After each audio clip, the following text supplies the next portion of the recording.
Okay, so thanks everyone for joining, and this is Ashutosh once again welcoming you for happy hours of coaching session. I hope my voice is audible to everyone. Can you just confirm that I am audible? You can use the chat window to confirm that.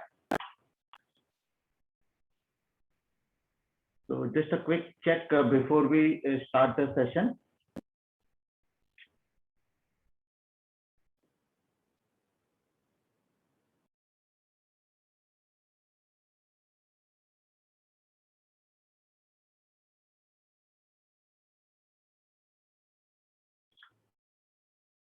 Okay, great.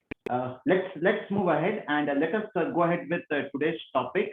And today's topic, as we know, is about the coaching tools what we normally use in a transformation. So I'm going to talk about a few of the tools which I have used. Some of them are obviously which are very well popular or industry standard tools. Then there are other tools which I have created or other gamification activities which I have created and have used in my coaching journey. So I hope it will be an interesting session. But before that, a quick feedback. Have you used any coaching tools? In your coaching journey, have you been using any coaching tools? That's the question which I'm asking here. Before we go into the details, anyone would like to answer that? Okay, let me see. Yeah, Mural. Okay. Okay, so we're talking about those tools. Okay, so I'm not going to talk about Mural or Miro. I'm going to talk about some gamification techniques in coaching. So, which is where that question was more from. Any gamification techniques you have used?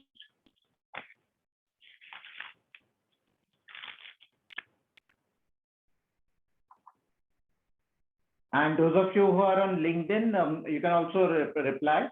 Kahoot, okay. Kahoot is what I hear. All right, interesting. Okay, so yeah, I'm going to talk about some tools which, as I said, I have developed some tools which I've been using from the industry, and they cover almost the entire gamut of our agile development life cycle, right from the start of a project till the end of the project. Whatever activities we do in an agile engagement. So those are the tools which I'll be talking about. Yeah, I'm getting a lot of responses. So thanks a lot for those. So yeah, I'll talk about some of the very popular tools. Of course, I won't go into much into detail of Kahoot and Mural, as I said. Here I'm going to talk about some interesting games which I have been using. And yes, I mean, I do hear a lot of questions from people that is gamification really the way forward? I mean, are we really reducing the seriousness if I'm doing any gamification activity? I do get a lot of these questions, but I have a different view on it. What I feel is that gamification makes it easier both for the coach as well as coachee to draw any concept. So if you want to draw home any concept to your team, if you want to draw home that, okay, this is how a particular activity or an event has to be carried out, gamification makes it a little more easier.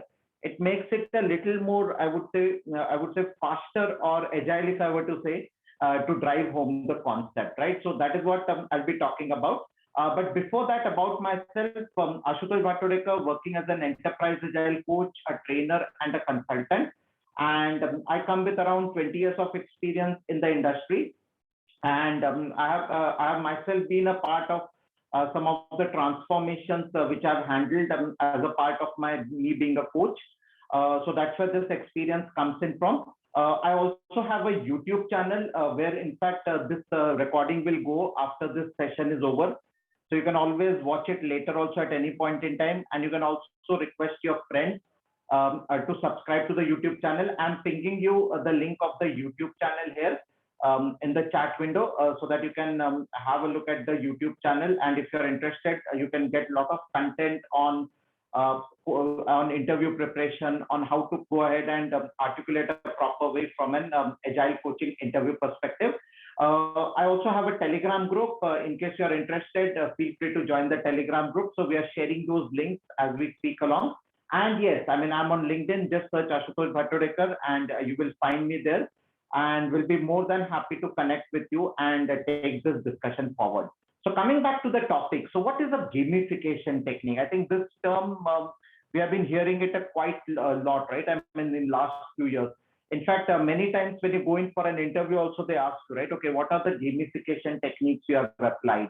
Or how do you make sure that you bring in about that culture, you bring in about that culture of collaboration, a culture of coordination amongst your team members? What are the different techniques you are using? And one of the ways of doing this is through gamification techniques. This is not the only way, but this is one way in which it can be done, right? So gamification techniques are nothing but techniques which will bring about a kind of a competition amongst your team members. So they will actually work in a healthier competition manner. At the same time, they will learn new concepts and they will enjoy the learning. So at the end of the day, they're going to enjoy this learning. And it will be also many times we see in gamification techniques, we have, I would say, leaderboards, we have scoring models. I think someone mentioned about quizzes earlier, right? Kahoot, etc. The whole intent is funtainment, as we call it, right? Fun plus entertainment plus learning, right? All these three things come together. And to be very honest, in last 1.5 years since COVID-19 hit all of us, this has gained a lot of popularity. The games or the techniques which I'm going to talk about today, some of them I have used before COVID, and I had to modify some of these techniques. Obviously, we cannot do the technique which can easily be done in a face-to-face setting, cannot be easily replicated in a remote way of working, right? So some of these techniques I had to completely, I would say, revamp over a period of time and relook or rework on them, right? So this is what I had to do as a part of this, I would say, redrawing or redesigning these techniques in the COVID world. Yeah, but nevertheless, there are some techniques which can be done either in a remote world or they can be done in a face-to-face setting. So as I said, I'll be covering a few techniques, not all. It is not possible for me to cover all the techniques in such a short span of time. And I'll try to give you the relevance of these techniques, where I have applied these techniques, what were the challenges I have experienced when I applied these techniques, and what was the key learning or what was the critical learning which came out when I applied these techniques into my coaching journey. All right, so let's begin the show. How many of you have heard this technique, buy a feature? Have you ever heard this technique, played this game by any chance? Any one of you? Buy a feature. It's not a casino, don't worry. We are not gambling here.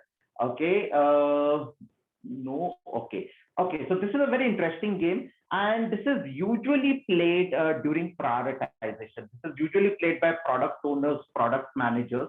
So what they do is, what they essentially do in this technique is that each of the feature gets a value in terms of dollars or rupees. Okay, so if I have five features, I'm going to give them a dollar value. Say feature A is $500, feature B is $300, feature C is again $400. So I'm going to give a value to the features, right? And this is something which is decided by the product owners and the chief product owner or the product managers. Then each person will be given a set of currency notes. Like we have those casino coins, or you can have monopoly notes, right? In fact, in the COVID world, we actually played with the real currency at home. We actually played with the real currency at home, especially during the first lockdown when no one could go out because all the shops were closed, right? I mean, people actually brought in coins, 1 rupee, 5 rupees, coins, 10 rupees coins we brought in, and we gave a value, multiply by 1,000, and that's how we played this game.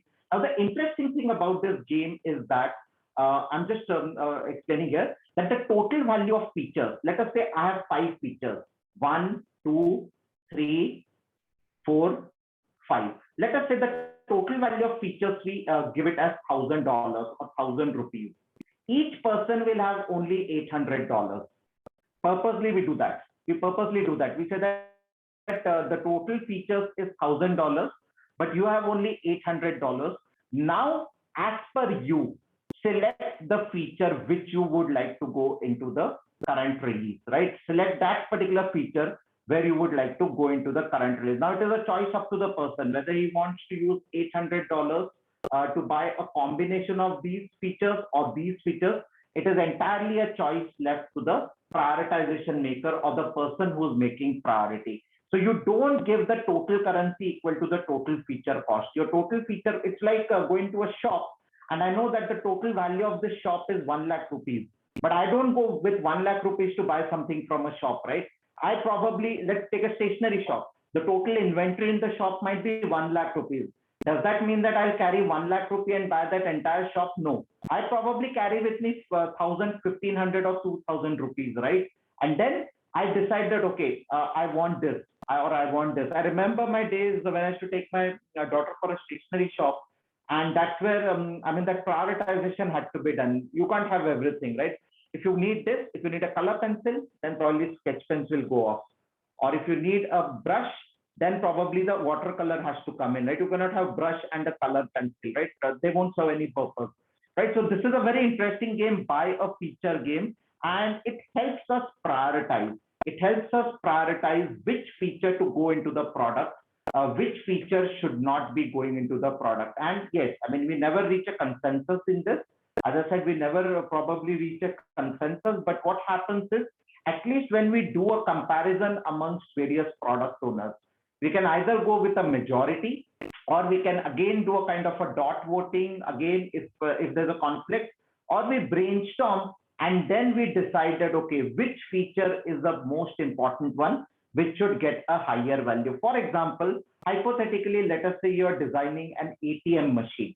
Obviously, the cash withdrawal feature will have the highest price. It will probably have, let's say, $1,000. Mini statement will probably have only $400. And let us say cash deposit might have again a lower value. But pin change again will have a higher value, $800.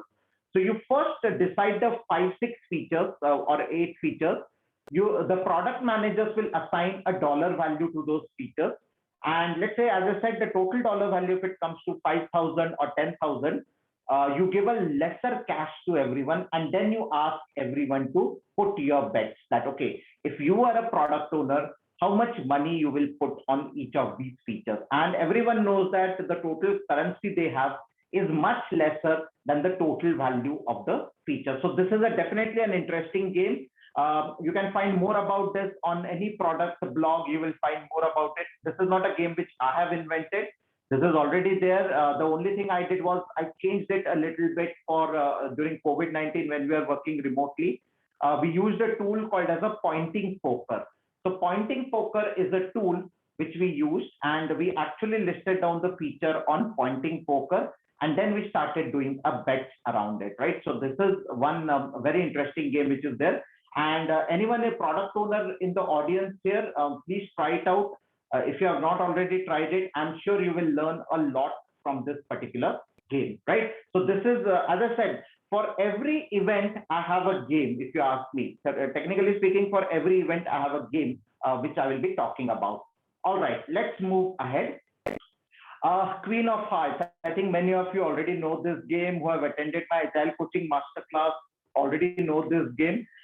This is a game which I have designed. Okay, so this is something which I can claim something which is my invention.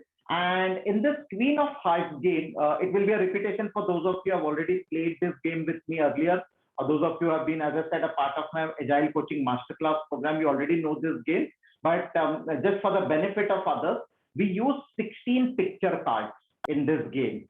Okay, aces, king, queen, and jack. As you can see, ace, king, queen, and jack. Four of these. 4 in each. What we use, and these suits. What do we mean by suits? We mean by suits basically is spade. Then we have heart. Then we have club. Club, and we have diamond. Now, one interesting thing about this game is that these people represent a hierarchy. So aces represent senior management. Okay, king represents the delivery team, delivery head, your delivery head in your organization. Queen represents the scrum master, and jack represents the product owner. So these are the roles in this game. Ace is senior management, usually your business unit head, or your, I would say, someone who's at a very, very high level in your organization. Your king is a delivery head. A typical delivery head in a kind of where there are multiple scrum teams, let's say scrum of scrum or a safe transformation happening. Queen is a scrum master and jack is a PO. Now, the interesting thing about this game is, as you can see on the right hand side, each of the suit has got a personality type. Like spade personality people are very, very direct and blunt. They are very, very direct and blunt, and they don't tolerate anything nonsense, right? So if you try to crack a joke with these personalities, these people won't take it positively. Heart people are very, very emotional, too much of human sense. They're people centric, warm EQ, too much of human sense. But the disadvantage is that many people take them for a ride. So if I'm a heart personality and you are in my team, you ask for a 1 month leave, I will give you without even asking why you need a 1 month leave or what impact will it have on my deliverables. Club personality people are very, very chaotic. At the same time, they're hard workers, so they will work on weekends. They will stay till 12 o'clock in the night in office. But the reason why they land up into this situation is because predominantly they are chaotic in nature. Okay, and diamond people are after matrix. These are people who love matrix. You splash them nice reports, you splash them with information, data, burn up chart, burn down charts. These are the people who will love it and they will ask you more. Ye dil mange more, as we say, right?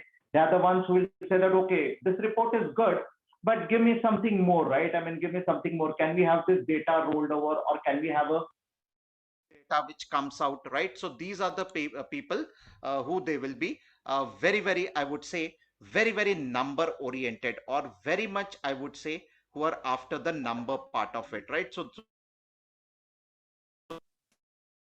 So I hope you understood the matrix. I hope you understood the matrix here. Okay, where do developers stand? Okay, it's a self-organized team, right? It is. I'll tell you the first of all, we need to understand what is the purpose of this game. What is the purpose of this game is what we need to understand. So the purpose of this game, one of the very important purpose of this game is to decide your coaching style. It's to decide your what coaching style you will apply, right? 1 minute. I lost the audio. Can you hear me, friends? Can you hear me? Can you all hear me? Hello. Okay. Yeah. So the purpose of this game is to you as a coach to decide the coaching style or a coaching stance which you're going to pick up. So what is your coaching style or a coaching stance you're going to pick up? That is the purpose of this particular game. So let us say that I am an agile coach in a transformation. I enter into a transformation as an agile coach. I have been newly selected as an agile coach, and I have these personality types. My senior management is a diamond. My delivery head is a heart. My scrum master is a spade. And my product owner, it should be product owner, there's a typo there. My product owner is a club. Imagine what kind of challenges I will face when I enter into a transformation. Remember, there can be multiple permutations and combinations possible. Just try to figure out how many permutations and combinations are possible in this 4x4 matrix what we have.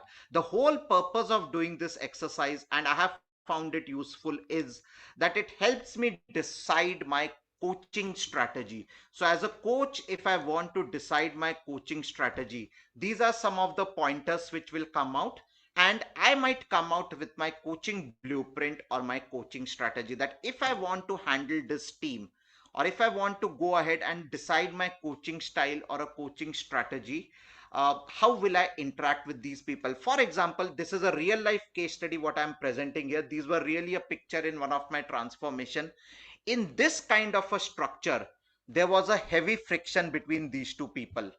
There was a heavy friction between these two people. They could not get along well with each other because the delivery head was too mild, and the senior management expected lot of data, lot of information. He's a diamond, as you can see, so always number driven, whereas the delivery head was too emotional.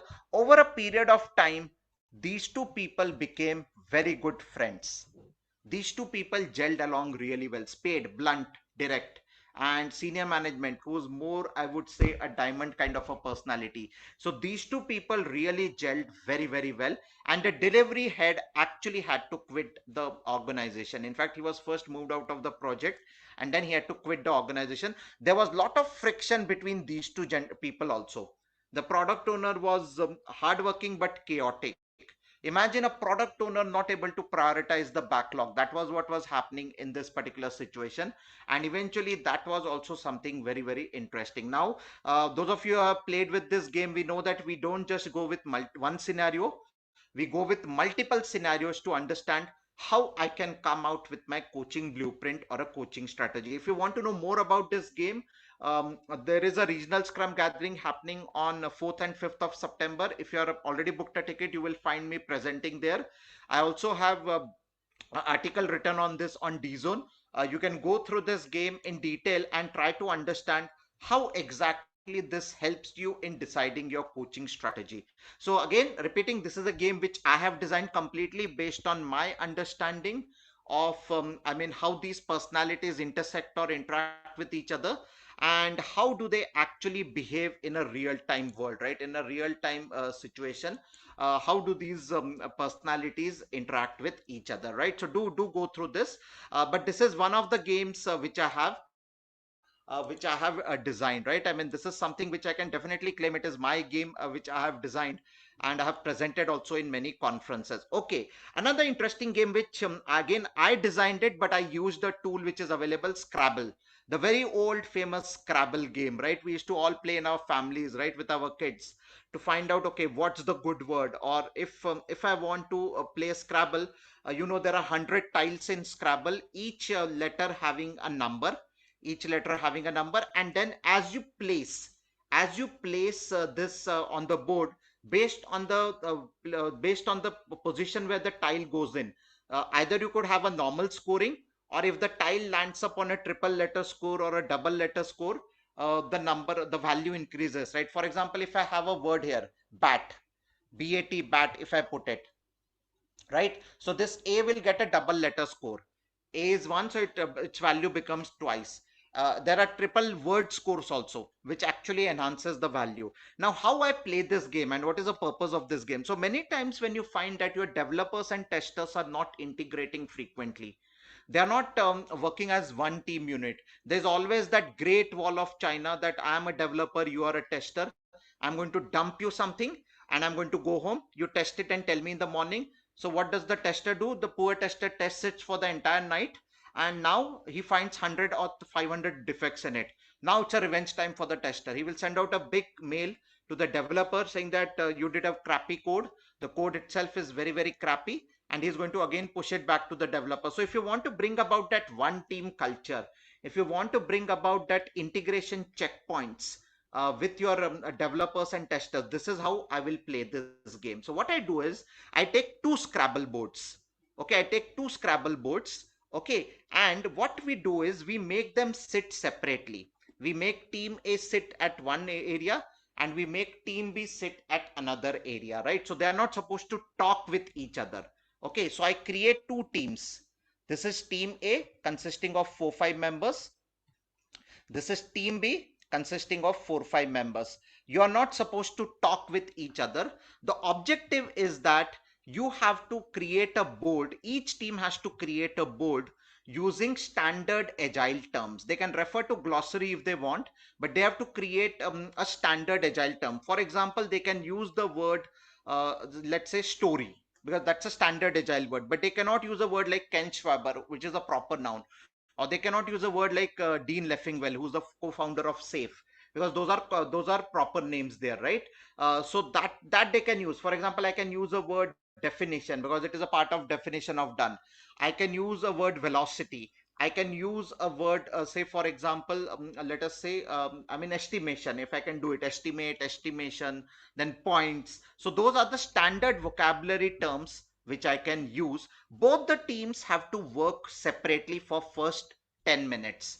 Okay, both the teams have to work separately, and after 10 to 15 minutes we tell them that you have to come together and integrate and give me one board and tell me the value. So first of all, after 10 minutes, find out the value what you have delivered each team in terms of points, in terms of scoring. And then after 10-15 minutes, come together, and I need one word, so one board, and there should not be any repetition. For example, if team A has put the word agile and if team B has also put the word agile, we cannot use both the words. Only one of them will have to go off, right? So you have to come together and integrate these two boards into one board. So we said that for first 10 minutes, no one is going to talk. But for the next 10 minutes, the team will have to come together and integrate the board. Believe me, it becomes a very chaotic exercise. It becomes a very, very chaotic exercise and teams fail. So this is round one or sprint one. In sprint two, we change the rule. We bring about collaboration. We say that yes, you can work separately, but at periodic interval, nominate a person from both the teams who can come and watch each other's board. So this person will travel here and watch what's happening. Similarly, one person will travel here and watch what's happening. So we allow that. And then we find that the collaboration is much more higher and the teams work together and the value in the second sprint of the total words which the team makes is much higher than the value. It is generally found that it's much higher than the value what you get in the first run. So first sprint is more like a waterfall. You do something, I do something, we come and do a late integration, and then all the challenges happen. Here in the second round, the interesting thing is that when I go to visit team B, I tell them, see, don't use the word agile, I have already used it. Please use some other word. Okay, and then I tell them also that these are the words which I've used. Similarly, when B comes and he tells that, you know what, we have already used these words, and that is how things work. There's a third round for this. There's a third round for this, which is very interesting. The third round is that we actually bring them together on a bigger table. We bring them together on a bigger table and they can watch each other. They can watch each other what's happening. They can talk with each other. And invariably in the third sprint, what happens is they don't work on two separate Scrabble boards. They end up working on one single Scrabble board. So if you look at it, the value proposition increases as we move from, let us say, a fully dislocated or a disjointed team to a slightly coordinated team to a collaborative team. So that is how the journey goes through this entire journey. So a very interesting game. Again, I've presented this in couple of conferences, in couple of events. We actually demonstrated this with lot of interesting results which came out of this. So again, one important thing is that whenever you suggest a game or whenever you play a game in your team, make sure that there is a debriefing which happens. There's a proper debriefing, lessons learned session which happens, because that will definitely help your team to learn the lessons, right? I mean, why this game is needed, right? Because at the end of the day, each game has to serve its purpose. It has to serve a purpose is what we need to do from a gaming perspective. Okay, let's move ahead. So I told you about the Scrabble game. Now let me show you an interesting game, Story Cubes. Have you heard about this, Story Cubes? By any chance, did you buy this tool for your kids? Anyone? This is a kids tool, by the way. This is a kids tool. It is available in any stationery shop. I'll show you. This is what it is. Story Cubes. I don't know if I'm able to show it. I think it is okay. Wait a minute. I'll just remove my background. So this is a story cube which is there. Okay, so this is a story cube which is there. Rolly story cube. There are 9 cubes in this. There are 9 cubes in this. And you know what are these cubes? These cubes are not the normal cubes of having numbers 1, 2, 3, 4, 5, 6. No, these cubes are having pictures. These cubes are having pictures on them, as you can see. Okay, so what I normally recommend team is that use only 3 cubes at a time. Now this is a game which can be used by product owners to write stories and to make sure that all the acceptance criteria related to a story is captured. Now let us say hypothetically, let us say when I roll 3 dices, first dice I get this. In the first dice I get this lock. In the second dice I get this book. And let us say hypothetically I get this, let us say, time. Okay, these are the 3 pictures which I get when I roll the dice: a lock, a book, and a clock. Any idea what story I can write from this? A lock, a clock, and a book. Any story you can think of as a product owner? What can be a story you can think about it? Any thoughts around it? Which story you can write? Just guess. Just guess which story it can be. A lock, a book, and a clock. if you anyone would like to quickly attempt it, which story we can be able to write. I know people on LinkedIn. I will make sure that I'll look at your comments later, and I'll definitely respond to them. There are a lot of people on LinkedIn who have joined in live. So basically, read ebook that expires after a time period. No, security testing. Lock is security, right? So security testing documentation and the SLAs around it. Maybe that can be one. I'm not saying Balganesh, you're saying it wrong. That also could be one scenario. But what came to my mind was security testing. Lock means security. It has to be documented and there has to be a time boxing interval for it. But yes, I mean, it can also be what you said. So this actually helps you visualize. By the way, this is a cube. This is a cube, what you can see here. Likewise, I have 9 cubes with me. There are 9 cubes with me in this tool which I used it, and this is something which the product owners found it very, very useful. Again, this is not idea. This idea did not come from me. This idea came from my very good friend Priya Patra, who actually is an expert in this. So Priya Patra, if you know, she is leading this women power network in Mumbai. She actually gave me this idea, but I have also used it. But the original idea, of course, came from her, where she actually used this tool. You find it in any stationery shop. The story cubes, you can find it in any stationery shop you go. You can buy this, and it's a very effective tool for capturing the user requirements. Okay, it's a tool which will help you capture your user requirements, and which will help you come out with the definition of done or an acceptance criteria. So those are the tools which the story cube will help you identify. So again, a very interesting tool. By the way, you can also use it for retrospective. I've also tried it for people who don't open up in retrospective. I tell them, okay, look at these pictures and tell me what happened in the sprint. Can you correlate these pictures with what happened in the sprint? Try to correlate, try to remember what happened in the sprint. And then don't worry, you don't have to talk about it. You can just write it down on a sticky note, or just give me those pictures, and I will write a story for you, and you confirm it back to me. So many times when people don't speak, we have to take help of tools like this, like story cube, or there's another interesting tool coming up ahead a little bit, which will help you capture some of the, I mean, these are like a prop. These are more like a prop which will help you, or which will make people talk in a retrospective, or it will make people make sure that all the coverage related to the story is something which is captured, right? So story cube is another interesting tool what you can use. I'm not going again through the details of it, but a very interesting tool. And thanks to Priya Patra, I don't think she's there in the event today, but thanks to her that I learned this very interesting tool called story cube. Okay, another interesting tool from Management 3.0. So this is coming from Management 3.0, the improved cards. There are many actually. The photograph shows only 10 probably. I think 14, 15 are there. But there are many picture cards. So these are standard picture cards. These are standard picture cards which are there, as you can see. Random picture cards which are there.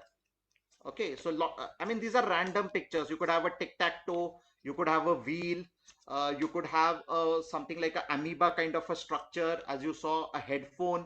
Let us say, I don't know what is this. Okay, some jigsaw puzzles. So random cards, user story, right? Something like this, right? A cow, right? So some standard pictures are there. What you do is you splash them on a screen, or you splash them on a table, and you ask team members. This is what I have used it in retrospectives also, and just like story cubes, I've also used it in story writing. That okay, tell me, what were the 10 days to you like? What were the 10 days to you like? So one person picked up this card. So I asked him, what do you mean by this card? Why you picked up this card? He said, you know what, for majority of the sprint I was sick. Unfortunately, this person was sick in the sprint. Okay, by the way, this is a pre-COVID example. Okay, nothing to do with COVID. This was a pre-COVID example. This person had to suddenly got sick. He had fever. He ended up with malaria, and he was not available for 8 out of the 10 sprint. He came in for a retrospective. He picked up this card and he said, you know what, this represents my state in last 10 days. One person picked up this card. He said, you know what, I'm very happy in this sprint. I mean, we had a perfect sense of smooth flow. I mean, all the stories had a good acceptance criteria. There was absolutely no challenges in estimation, and we actually could do a great product demo. One person came with this. he said that, you know what, at least I faced a lot of communication challenges related to my story, right? I mean, my story, there were a lot of communication issues between the product owner and me, right? So very interesting pictures, which helps you, I mean, which helps you contextualize what the problem could be or what could be giving this problem, right? There are many pictures, not just the ones which you see here. There are many pictures here, some interesting pictures also, like a binocular, as you can see, right? Some very, very interesting pictures, as you can see, which will help you gamify or which will help you contextualize, I mean, how to conduct a retrospective properly. And this again helps if your team members are not talking. Ask them to pick a card, ask them to write down on a card, like, okay, what they feel about it. And this can be another interesting tool which can be used by them, right? I mean, again, you can also use it for story writing, you can also use it for retrospective. In fact, you can also use it for time boxing your daily stand-up or a scrum meeting, right? So moment it goes, you just flash, there's a card with a clock, I'm not able to find it right now, but there's a card with a clock there. Just show it, just show it that moment I show the clock card, moment I show the clock card, the time is up. So let everyone go out of it, right? Let everyone go out of the meeting room, right? So I mean, that it can also be used in your daily scrum to facilitate the conversation, right? Or to make sure that you time box the event to 15 minutes. Okay. Apart from this, yes, we do have tools like what you mentioned earlier. We have the tool called as Slido. I'm sure many of you would have used this tool, Slido. Slido is an online quiz which is there, right? So that is another interesting tool which is there, Slido, right? So Slido can be used. Then we can use Kahoot. Kahoot is a very well-known tool which is available, right? So that's also an interesting tool which is there. Then Mentimeter is there.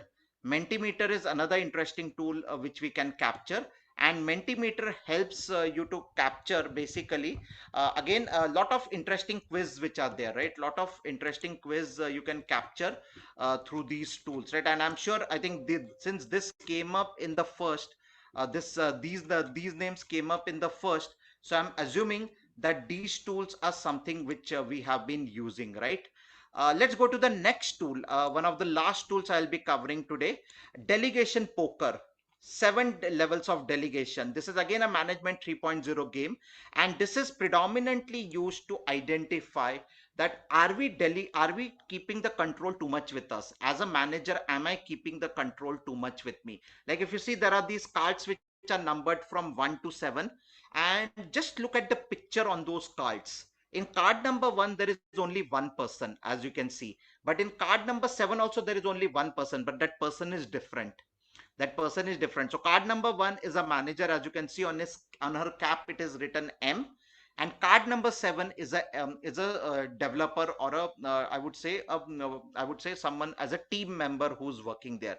If you see, the delegation percentage is increasing. In card number 1, it is 100% command and control style. So that is a decision which I am going to take as a leader. But card number 2 is sell, where I will try and sell it to the my team. 3 is consult. I will consult and then decide. 4 is agree. We all will come together and arrive at a consensus. That is what 4 is. 5 is advise. I will advise, but let them take a decision. 6 is they take a decision and they inform me as a manager. So there are so you have to create some scenarios. You have to create some scenarios in order to play this game. So I'll show you some of the scenarios which we might create, right? Some interesting scenarios which we might create to make sure that I mean, we make sure that we are capturing the right intent. So when we play this game, we play this game in a group, and then we create some scenarios like this, like hiring decision for a candidate interviewed by your team member. Which card will you pick up? Will you tell them, or will you sell them, or will you agree, right? Free testing tool to be used in the project. As a manager, what will you do? Will you tell them, or will you agree? Likewise, it is contextual. As you can see, vacation planning of your team members, team bonuses, variable pay. Obviously, I'm not going to delegate that. That will be a tell. As a manager, I will decide the team bonuses and variable pay in most of the cases, right? Though there are companies which allow employees to do that, but I'm just giving you some context here, right? So deciding the venue and menu for your team outing or party, this is something which the team can do better, right, than you as a manager being involved. So what I'm trying to tell is we have to go with these scenarios. We have to go with these scenarios, and then we will have to decide, okay, which tool or which number will be applicable there. So this is a very interesting game. It is called as a delegation poker, and this is again something which I picked up from Management 3.0. This is a Management 3.0. If you Google, you will get this game. And again, this is predominantly used for we as coaches when we go into a transformation and we find that people are not ready to delegate. They don't want to really delegate. They want to keep all the controls with them. So that's where this game can be used, which is a delegation poker game, which is there. So this was one of the last games which I wanted to tell you, but that doesn't mean that these are the only games which I use. There are still a lot of games which could not make this list today. I had to also do a priority backlog for this, that which are the most important games, which are the most, I would say, exciting games, which will give some value. I had to do that product backlog creation myself. And these are some of the games which I have tried to list down here, though many such games have not met the cut. They're still there, I mean, at a lower point in my backlog. So with this, I stop my session at the moment. And once again, reminding all that if you want, you can subscribe to my YouTube channel. I will once again paste the link of it here for the benefit of all. I'm sure there are a lot of videos there which will help you if you're interested in clearing a Scrum Master interview or an Agile Coach interview. We have a lot of content available. There are almost 50 plus videos available there. And feel free to connect with me on LinkedIn if you need any questions or any more details you need. Feel free to connect with me. So I'm pasted the YouTube channel link. Do go ahead and subscribe to the YouTube channel. And with that, I will now open up for any question and answers. So if you have any question and answers, you can unmute yourself and you can ask me any questions. So now you can unmute yourself and ask me questions.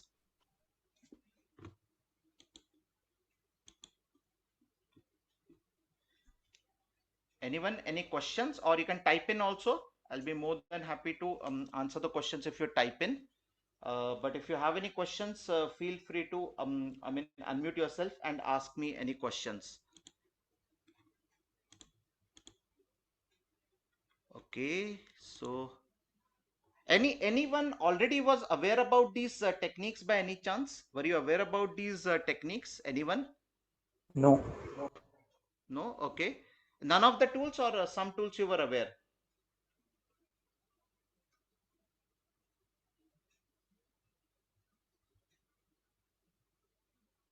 Okay. Any questions anyone has? Which game can be used for team motivation? I would say improve cards. I would say improve cards. That is what I have also used it for team motivation. The improve cards game which I talked about, that can be used for.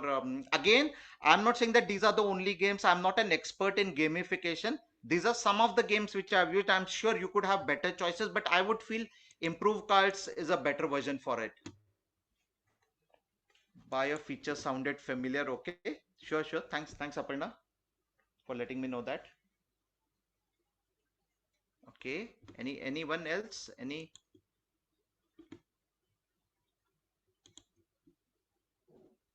By the way, I've also used the jigsaw puzzle. You know this jigsaw puzzle, right? I mean, where you have a picture and you scramble it, and then someone is supposed to connect the picture, and the puzzle gets ready, right? So what we do is we get two similar pictures, not same pictures.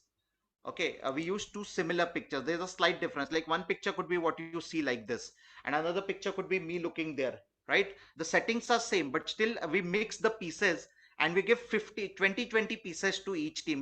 We scramble them and we distribute 20 pieces to team A, 20 pieces to team B. Just like Scrabble, we ask them to make sure that you bring about that picture by collaborating with the team. So that's also another game which I have used, that jigsaw puzzle which comes in. Any other question anyone has? If anyone is interested, you can come on a camera. If you're keen, please feel free to come on a camera. I'll be more than happy to see you. I mean, face to face. I always believe in face to face communication as the best form of communication. So waiting for, I mean, I don't know when it will happen, waiting for a face to face communication. Do you have videos on product owners? Yes, we do have. Please subscribe to the channel. You will come to know. which all videos we have on product owner. There are videos on product owner what we have. Yeah, thanks Balganesh, thanks Madan. Anyone else, if you want to like to come on a camera, please feel free to come.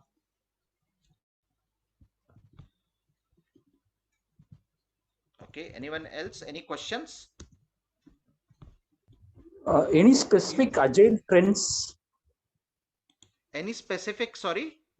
Any specific agile trends? Trends? Yeah. Okay. I mean, what kind of trends are you looking for? I mean, just wanted to be clearer so that I answer it correctly. I mean, what kind of trends? No, in the agile world, whatever be the trend. So, Mhm. in general, this is. I mean, I don't have any details. So it's more like a blanket question. Mm-hmm. See, I mean, yes, obviously everything has to go through a continuous improvement, right? I think one of the challenges we faced last year is how do we work remotely in a remote kind of a setting. So this is not a typical offshore onshore model.